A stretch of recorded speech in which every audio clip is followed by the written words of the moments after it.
Bonjour, buenas tardes. Welcome to the next session, which is focusing on a very sensitive issue, actually a very controversial issue, lobbying. And why lobbying is so sensitive and so controversial? Because on the one hand, there's a legitimacy. Lobbying is happening. Lobbying is happening even in very autocratic countries. It's a reality. But at the same time, there are so many mysterious elements. Who is doing, how this is done? And for that reason, there are a lot of suspicion. And in countries across Europe or across the Atlantic or the Pacific, the surveys, they show that the perception in relation to lobbying is very negative. However, at the same time, we're also experiencing the Guardian called is the age of anger. And if we see the development, again, across the Atlantic or in many of the countries, we see that the results of inequality, social tensions, the consequences of the financial and economic crisis, they are more and more visible. And of course, the question is who is picking up the bill? And for that reason, how these decisions, how economic policies, social policies are made, they are at the heart of the public debate and receives more and more attention. So here's lobbying is joining. Suspicion on the one hand and the need, and there's a consensus about transparency. And we have a very distinguished panel and bringing experiences from different perspectives. And Norm Eisen, who used to be the ethics czar in the White House and advising as a counselor directly to President Obama, and not only on conflict of interest, but also generally reform, government reform, which shows that, of course, the solutions, they required much broader and, of course, much more visionary perspectives. And we also have, thank you, Sherry Farrow, for joining a cross-Atlantic journey, because starting previously this conflict of interest and in the Conflict of Interest and Ethics Commissioner's office, and after landing over a year ago now in Ireland, which last year passed a new legislation on regulating lobbying, transparency and registration and lobbying. So this shift in understanding how from a matured system to budding a newly designed system and experiences could be particularly interesting for those who are considering or opting for more transparency in lobbying. But of course, at the same time, we shouldn't forget that transparency is a tool. A tool, for example, for public scrutiny, to understand what's happening in this arena, who are the players, what are the views. And I'm very happy that Daniel Freud joined us and bringing the voice, I hope not the anger, but the voice of citizens. And I'd like to just ask in the first round, if you could please highlight a little bit your perspective and a little bit, your experiences in relation to why this transparency is important, how this is reflecting in your country context, and what is the evolution, what are the issues, what is on the pipeline. So, Norm? Thank you, János. Good afternoon, everyone. It's a pleasure to be here with you from across the Atlantic, where the waves of populist anger, the tidal wave, has crashed upon our shores. When I embarked on my great adventure with President Obama, my law school classmate, I've known the president since 1988, then a candidate and Senator Obama, I did not imagine that our government reform efforts, which I think have been successful, and the lobbying parts of which have been a critical element of the relatively low scandal in the Obama White House. The historians, Democrats and Republicans, conservatives and liberals alike in the United States say it's been the most scandal-free White House in modern history. I didn't imagine what would come after those 8 years of government reform efforts. So we now find ourselves in a crisis. Lobbying has been front and center in President Obama's efforts to drive the special interests out of government and to make government serve the public interest. I think the U.S. and global perspective that he's succeeded in doing that has led to his high popularity ratings in the United States and around the world. Let me tell you specifically what we did about lobbying, and then I'll try to take a second. Does anybody know what time I started? How much time do I have left, János? 3 minutes, okay. So 43:40. The president ran on a agenda of change. And part of the change, and frankly, some of this was valuable politically, but having known him all these years, I can tell you he really believes it, was distinguishing from his opponent in 2007 and 2008, Hillary Clinton, on the prevalence of lobbyists in her campaign. We did not allow that. When we got to the White House, we did an executive order. We made every administration appointee agree that if they had been a lobbyist, that they would have very strict revolving door and reverse revolving door rules. It were the first government reverse revolving door rules, according to my friend Craig Holman, who's an expert on these matters, so that not only when they left would they have limits on lobbying, a lifetime ban on lobbying the Obama administration, but when they came in, they would also be limited in dealing with issues that they'd lobbied on. And we backed that up with very strong transparency. And what we did was, I was privileged to be the president's point on all of this, to implement help shape the vision and then implement it. We put every visitor to the White House on the internet, virtually every, with a few very tiny exceptions for national security, so that our tough rules would be reinforced by transparency. If lobbyists were coming into the White House, the whole world would know about it. If White House officials know that meetings they shouldn't have are going to be on the internet for journalists and other infomediaries and citizens to see, they won't have them now. And that's been successful in reducing, I think the combination of rules and transparency have been historically successful in reducing Obama corruption. As for the new president-elect, Mr. Trump, he too ran on a policy of drain the swamp, he said. I and others noticed that he was putting alligators in the swamp because in his presidential transition was full of lobbyists. We complained about that, and he threw the lobbyists out. It's not very transparent how he did it. He's announced he's going to have a 5-year ban. Nobody who leaves his administration can register as a lobbyist. So, but that leaves a lot of loopholes, which we'll talk about later, and he has not yet committed to the kind of transparency that we need to see on these issues. We can talk about that as well. Thank you, Norm, and particularly interesting in this perspective and your previous experiences with the Conflict of Interest and Ethics Commissioner, how you see transparency in relation to lobbying and complementary measures.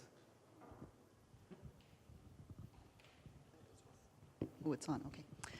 Well, thank you. First of all, let me just say thank you very much for the invitation to be here today, and thank you all for attending this session. I was very excited to hear about the other panelists and that János would be moderating, because I think you bring a variety of experience to the table today, and certainly different degrees of experience over the years. As János says, I do come from Canada. I worked in the Office of the Conflict of Interest and Ethics Commissioner in Canada for a number of years before last year accepting the position of the new head of ethics and lobbying regulation in Ireland.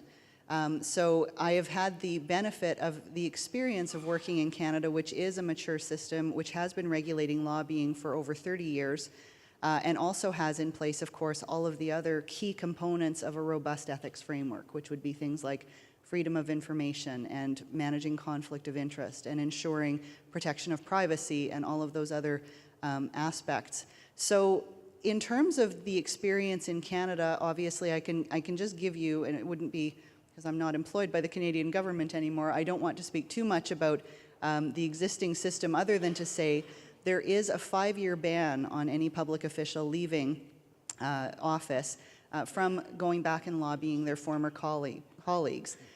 This is reinforced in 2 pieces of legislation. The Lobbying Act sets out that 5-year ban for most public officials. But under the Conflict of Interest Act, there is also a ban on former ministers, parliamentary secretaries, and so on from lobbying their former cabinet colleagues on particular issues. On the reverse side of that, what you'd call the reverse revolving door, when people come into office, their interests are reviewed, and they would have to identify whether there may be a potential conflict, and they would have to put in place a conflict of interest screen to try and manage around those sorts of interests. So coming from that perspective, where you have a very strong lobbying system in place, it's been operating for a number of years, where people are used to having to register, used to having to submit regular returns of their lobbying activity, and people take it as a given that this has to be done. I moved over to Ireland last year to take charge of administering a new piece of legislation. There had been an appetite to do this for a number of years in Ireland, and various private members' bills over the years had been introduced.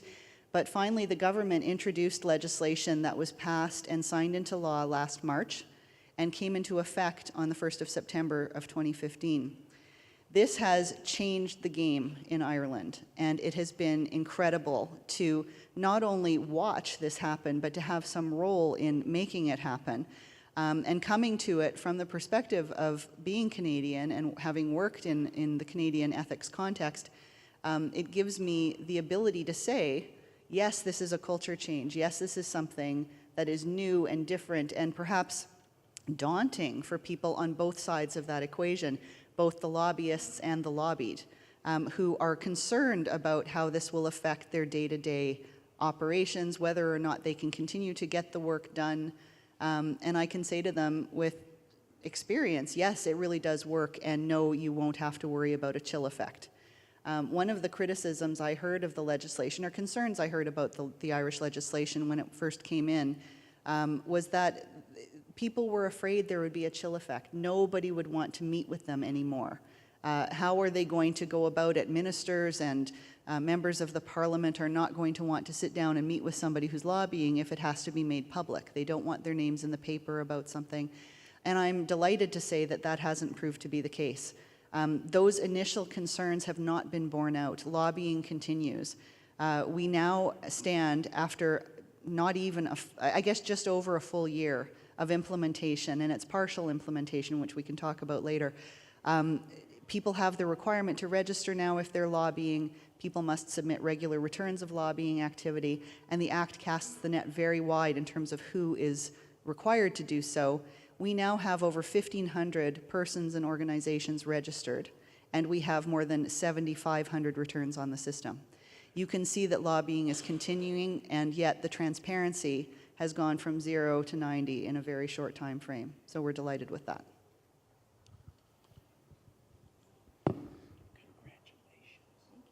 Thanks for the invitation. As Janos said, my name is Daniel Freund. I lead the work on EU lobbying for Transparency International in Brussels.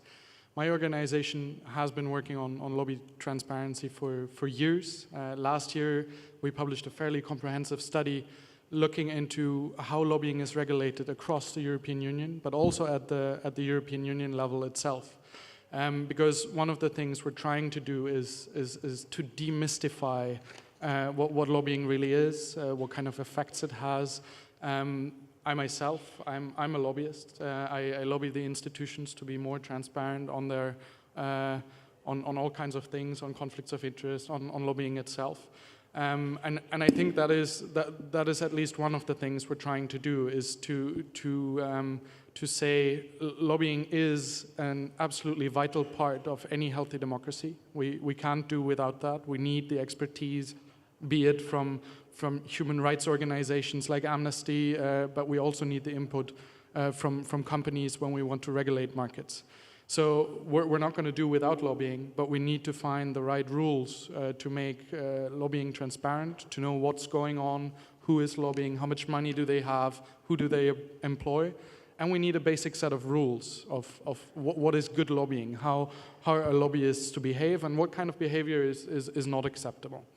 We've seen in Brussels a few scandals over the last years. Our former health commissioner fell over bribery allegations from the tobacco industry. We have seen a number of MEPs accepting bribes from undercover journalists posing as lobbyists. And just this summer now, we had our former Commission President, Barroso, who has switched the sides and has gone on to work for Goldman Sachs, something that created quite a bit of outrage in the public. The Juncker Commission, when they came in two years ago, and I think that is a bit of a parallel to what we have seen under President Obama in the US, ran on a strong platform of increasing lobby transparency. And a few days, basically, after entering into office in 2014, introduced new rules that the commissioners and their closest advisors could no longer meet with unregistered lobbyists. We still have a voluntary system of lobby registration at this point for the EU, and that they would also publish those meetings online.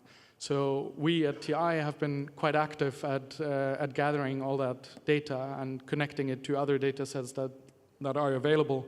So now we're just about 2 years after they started doing this, and we have seen over 13,000 meetings published that are just a wealth of information for us to, as I said, demystify what lobbying really is. We can see what is the share of different actors, corporate versus NGO, but not only can we see sort of the global share of that, which is roughly 75% companies and industry associations, and then 18% NGOs, but we can also break it down for each policy issue. We can see that on some of the Commission's portfolios, it's a 50-50 balance between companies and other types of actors, but we can also see that on some of the portfolios, financial market regulation or digital single market, we're more at a 90 to 10. So that obviously is very interesting for our work. Under Juncker, we also now have a move into a more hard-regulated system. He has promised to put in place a mandatory lobby register for the EU institutions. The first proposal came out in September, and we expect that the negotiations with the other EU institutions, the Parliament and the Council, will now start at the beginning of 2017. What we can say when we compare the EU register to national registers across the EU, but also in the US or in Canada, is that the EU register already ticks a lot of boxes. The kind of information that we get, if the registrations are filled out correctly, are really tick the different data points that you want to have. As I said, generally people are interested in who are the lobbyists, what are they doing, what legislative files do they work on, how much money do they have, and who do they employ, or how many people do they employ. And all that is provided by the EU register. But one of the things that we really hope gets fixed as part of this reform now is that so far, given that it's a voluntary system, is that the reliability of the data is often quite low. We did a basic plausibility check a year ago on what was then about 8,000 entries on the register, and we found that about half of them were basically useless. Organizations that either provided no information on what they were doing, or where the financial or human resource data was implausible. Basically paying less than a minimum wage to their lobbyists, or on the other end of the scale, declaring such exorbitant amounts of budgets, weird, obscure NGOs declaring billions of euros, that it also seemed illogical.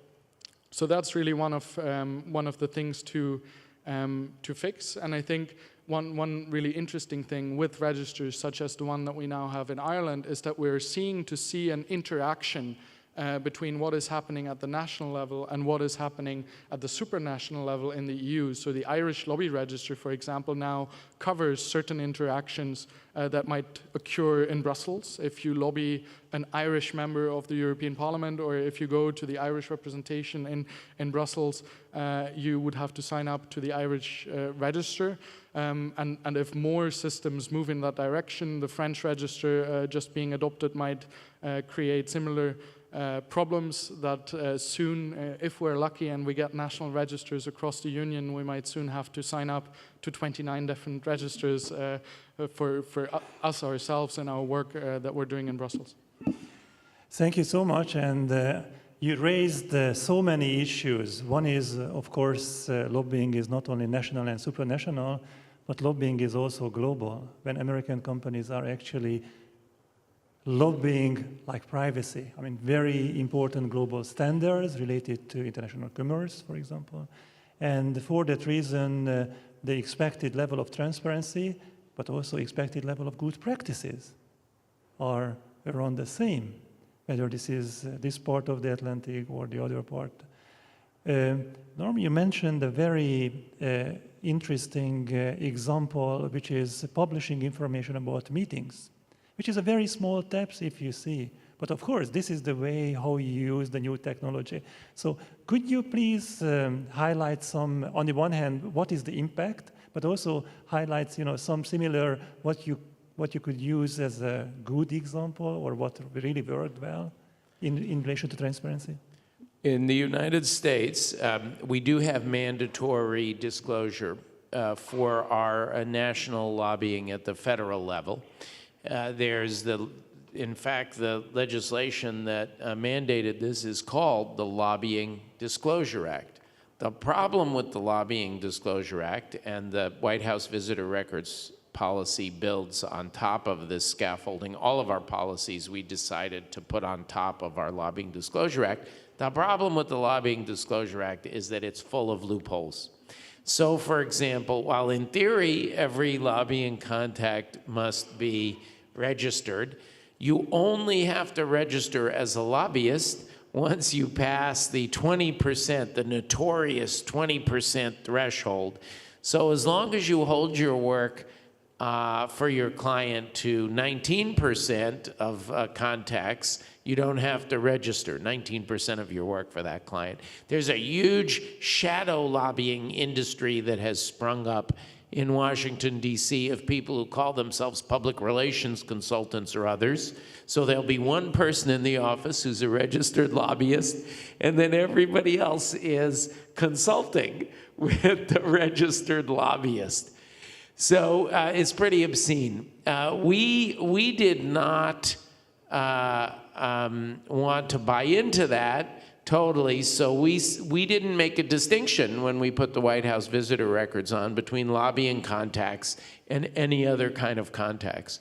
And I do think in our domestic policy debate that is the direction that we need to go, is removing this barrier and capturing everything, whether or not it's technically defined in the loophole-ridden statute. In terms of the White House visitor records themselves, I'll add one or two sentences. There are millions of them online. People used to litigate to get a handful of these records for years just to find out both sides who came to Cheney's Halliburton meetings, or who came to First Lady Hillary Clinton's healthcare task force meetings. So we put them all up there. They have become a standard part of the reporting. There was a lot of worry. One of the themes that I heard in listening to my colleagues was, lurking beneath the surface is the ways that the powerful always resist sunlight, often because they don't know what it's like to be in the sunlight. Apropos of some of the examples on the panel. So there was internal resistance. The president decided to do it, and it's become a standard part of media reporting. and I think has had a lot to do with why he's had the most scandal-free White House. And you should check it out. We have 20 categories of information that we put up about every meeting, and I think it's worked out pretty well. I think it's, yeah, for politicians, particularly a scandal-free, it's a very important. However, there are some other very, I would say, institutional evaluation mechanisms. There was, over a decade ago, the Federal Accountability Act and the Lobbying Act as a result, which included regular revision or review and update.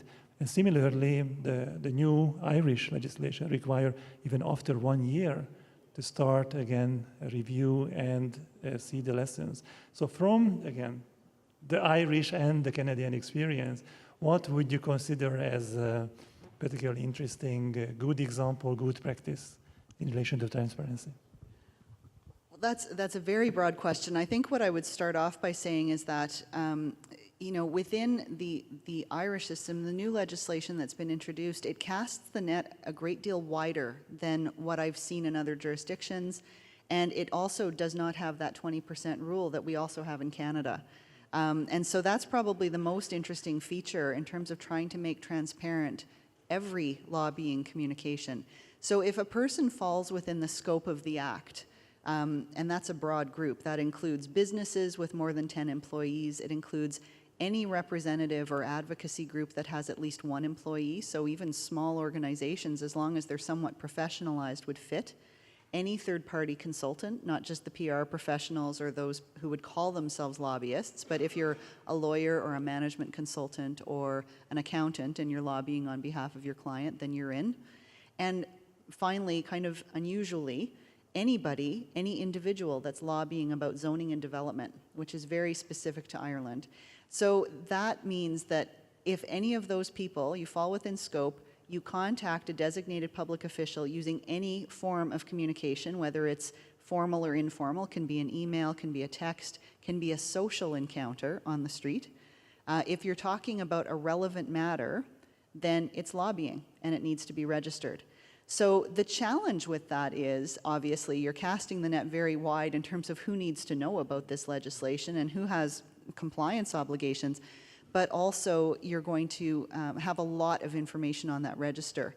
One of the things I've noticed over this first year is that there's varying degrees of understanding of what needs to go up there.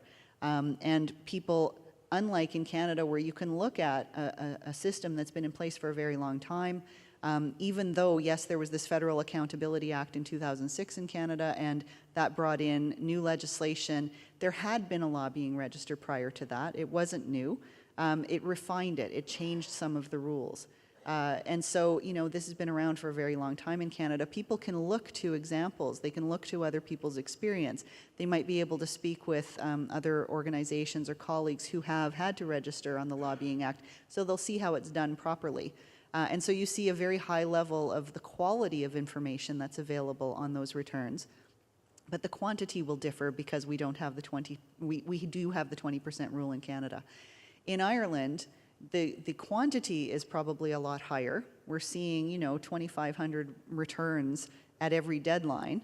But what we're seeing is at this stage some growing pains around the knowledge and understanding of what needs to go into those returns. And that's our challenge as a regulator, is to make sure that people will understand what it is they're supposed to do so that they comply appropriately. And we have to carry on with that.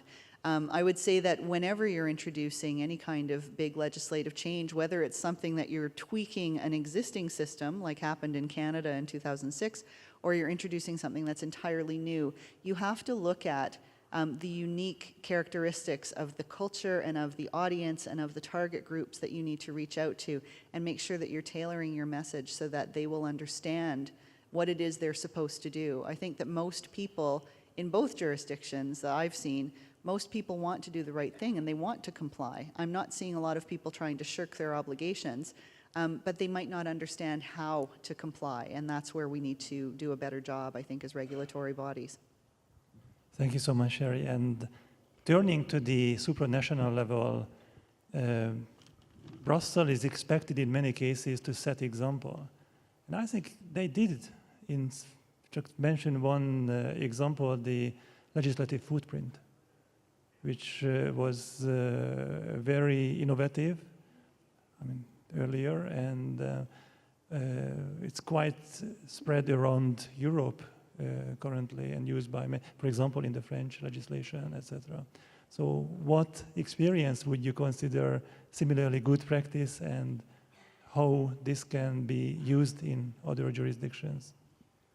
Yeah, I think the EU is setting best practice examples in a number of things. When I look at the European Parliament, for example, any committee meeting, any plenary meeting, any vote is live online, can be web streamed. Anyone can follow what's going on there. If I go back to my own member state, Germany, following committee meetings in the German Parliament is impossible. It's all behind closed doors. I have no idea how my elected officials are voting there, supposedly in my name. And also when it comes to lobby regulation, when we assessed the existing registers across the EU, the European Commission came in second, only second to Slovenia, which of course is a much smaller system. The number of lobbyists in Ljubljana in comparison to Brussels, I think to some degree bended the methodology of our assessment. Brussels is now very clearly the second capital of lobbying in the world. Our latest assessment is something like 35,000 lobbyists seeking to influence decision-making in Brussels.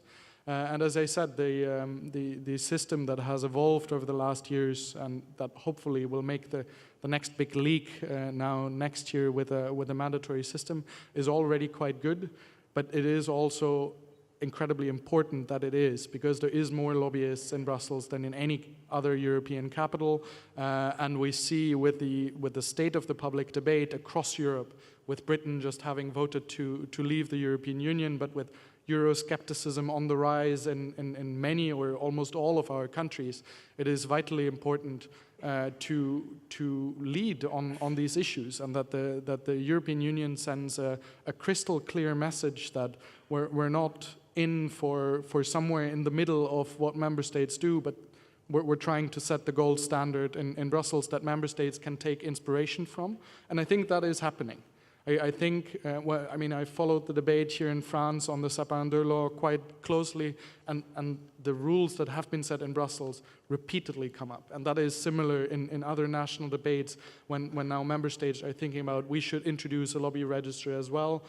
They're taking inspiration from what's going on in Brussels. And in a way, if we really want to shield EU decision-making from undue influence from lobbyists, we need to have national registers as well, because the governments, they come together in Brussels. They are really important in taking any decision on single market regulation, for example.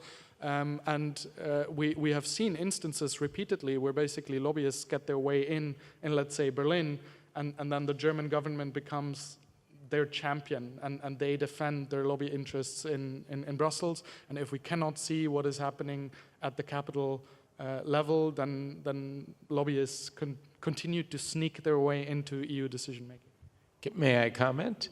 In the United States, it's a similar pattern. The federal legislation, with all of its flaws and its pluses, has served as a model for state and local legislation, with some state and local jurisdictions going beyond.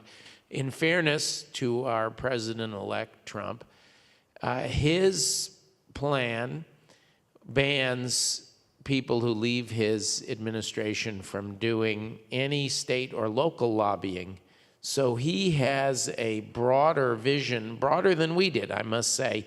We only banned people when they left from lobbying the executive branch, not even the federal Congress, much less state and local. But again, without the transparency to back it up, who knows if it's real or not?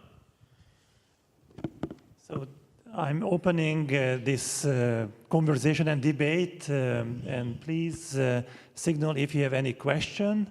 Yes, there's one. Could you please bring okay. And also if you have any specific views or would like to share some experiences from your country. I'm going to speak from a French perspective, as I am French. You are talking about professional lobbyists. I believe there is one part of non-professional lobbying, explaining what I mean. In France, most of the elite, whether it's a business elite or a political elite, has made the same studies at the same two schools, ENA and Polytechnique. This means if I'm French Minister for Finance, I'm going tonight, it's Friday, I'm going for a dinner. I may be invited by some general manager of one of the biggest French companies. And we're going to talk at some point business. But I'm not a lobbyist. The guy I'm talking to is not a professional lobbyist either, but we are going to talk about business issues. So this is a, let's say, non-official, non-professional lobbying. Do you agree? And if yes, how can we track that? Maybe I can collect, there's one more question, one more intervention, please. Hello, good afternoon. Martin Hritsky. I work for the EU Transparency Register in Brussels. That was much of the subject of the conversation today. So I have one point to make and one question. The one point to make is that the definition of what is lobbying is absolutely crucial to any lobby register, because that is the gatekeeper. It determines who gets in and who doesn't. So casting the net wide, as the colleagues have done in Ireland and as we have done at the European Union level, I believe is the right approach.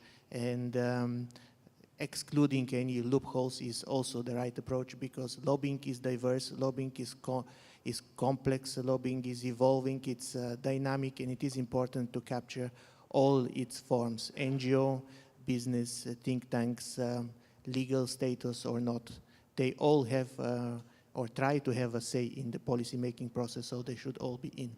So that was the comment, and then the question is, why isn't there a code of conduct connected to the American lobby register?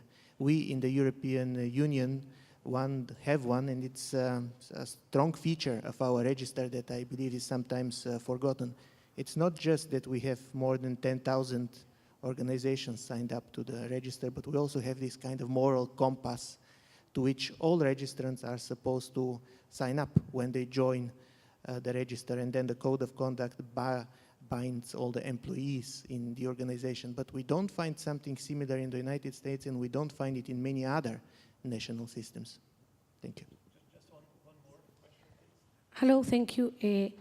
I have two questions. In Chile, we passed the law 2 years ago, and one of the problems we had is that unions and associations didn't want them to be called as lobbyists. So we did something, and we call lobbyists only the ones who are paid specially for doing lobby, and private interest promoters, all the others. Yeah. For example, I work for a think tank. I'm a private interest promoter. And we have in our registers 5,769 lobbyists and 107,036 private interest promoters. Wow. So I want to know if you have a similar tendency, and also how do you do it with the oversight of this law? Because we only have to public authorities have to publish their meeting agendas, and we've had 37 reports of breaching in the law and 0 sanctions, because it's really difficult to prove that one authority had a meeting and didn't report it. So how do you do it with oversight and sanctions? Thank you. I mean, all the 3 questions, they go to the heart. Who is a lobbyist? What is a lobbying? So I'd like to invite and, again, give the different perspectives. I think these questions of determining exactly where does lobbying start, who is a lobbyist, these are the core questions that make or break good lobby regulation. To give you one example, from the EU level, a couple of weeks ago, a story broke about one of the commissioners, the German Commissioner Oettinger. He took a private jet together with a German lobbyist to go to Budapest to see Viktor Orban. And that meeting was not reported as part of the normal lobby meeting process. We don't know exactly what was discussed during the hour-and-a-half flight. We can but assume that some sort of lobbying took place. I don't think they just talked about the weather on that plane for an hour-and-a-half. So these are the kind of things that then come up, where the definition of what is a lobby meeting differs. One side says this, the other says this. I think ultimately what it comes down to in these kind of situations is the public scrutiny. At least the story did eventually break.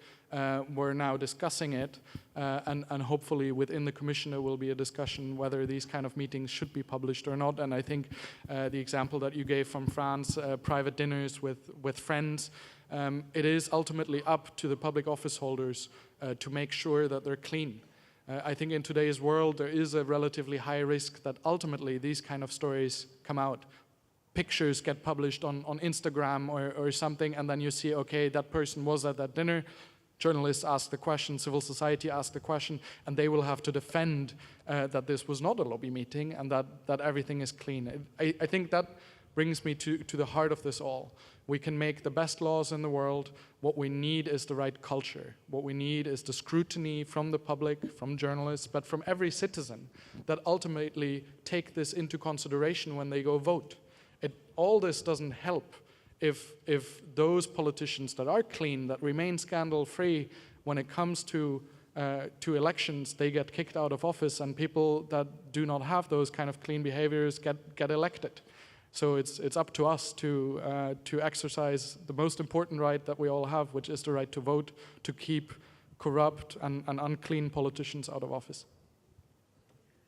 If I can follow up on that, the first thing I would say is I would respond to your question about whether we also deal with these issues around who would call themselves a lobbyist. What is a lobbyist is going to vary, obviously, jurisdiction to jurisdiction. The reality is it's almost never somebody who will call themselves a lobbyist. I have had people say to me, oh no, I'm not a lobbyist, I am just an advocate. I make representations. I am, promoting my business interests, et cetera, et cetera. There's all sorts of semantics that people use and euphemisms for what is absolutely lobbying. So the challenge is to try and break through that. Part of it is to try and rehabilitate the concept of the word lobbyist, right? People seem to equate lobbying with something that's dirty and bad and wrong. They think that the only lobbying that takes place is brown paper envelopes full of money or, whispered conversations in corridors. That's not the case. And I think that one of the benefits of having a transparent lobbying register is that you can show who is lobbying, and you can show that there are plenty of noble causes that lobby. The number of charities on our register outnumbers almost most of the business interests, I would say. There are also going to be business interests. There are going to be advocacy groups. There's going to be representative bodies, unions, etc. All of these people lobby. And I would say that because we're calling it lobbying, we're calling a spade, people are able to say, well, maybe not all lobbying is so bad after all, and it's going to help, I think, open up this idea of what lobbying is and should be. And I think we'll set the bar a little bit higher. I think that the second part of that is you have to work hard to educate. You have to educate people about the importance of transparency in this area. They don't always understand why it matters to make lobbying transactions transparent and visible to the public or to the media. What you need is a robust media that plays its role from an educated perspective, and that they are not just going for the sensationalist headline, but they're looking at what's under that, what exactly has happened in a transaction. You want to have good and clear and consistent and fair enforcement that is also visible so that people know that there are consequences of non-compliance. But ultimately what you're trying to do is create a culture of compliance. You're trying to effect some sort of shift in the thinking so that the people that aren't complying are the outliers. They're the ones that stand out, and people can stand and look at them and say, oh, they're doing wrong. They're the ones that aren't playing by the rules. It's not a level playing field if they're involved. And eventually the doors will close. The designated public officials will no longer meet with those people. And it will be something that becomes the norm. You know, you will see people complying with the act, ensuring that their transactions are transparent, and ultimately it becomes a more robust and mature system. That's certainly the goal that we have in Ireland. That's what I'm trying to achieve. And I recognize that we have months and years of work ahead to get to that point. But it's an important thing to do. It matters. And it will matter in terms of, you know, ensuring that people trust their democracy and trust the people and the institutions that are working for them. We're running out of time, so I'll be efficient. I'll try. On the dinner party question, I believe that those should be disclosed. And just like any other disclosure regime in Washington, the same is true. And they should be part of social contacts if they're material. If it's anything other than a very casual one, should be disclosed. And you're required to disclose them under our regime. People don't. On the code of conduct, the United States is just very culturally different, and we have our rules, our laws, and we have our transparency, and the two of them together kind of set up a market. We're very market-oriented, savage American capitalism. I often hear it referred to here when I'm privileged to be in France. So we don't do official codes of conduct very often. The president's ethics pledge that everybody had to sign was kind of a code of conduct. We administered it as a requirement if you wanted to join the administration. The private interest promoter, I love that. I've just done something similar in a recommendation I made to the Trump administration transition of all things. Look for my Washington Post op-ed in the days ahead, and you can link to that proposal. So thank you so much, all of, and I invite you to applaud, and this was a great discussion. And if you have any further burning question, of course, you could approach and you could ask or raise your issues during the next interviews. Thank you so much again, and thank you for participating. Thank you.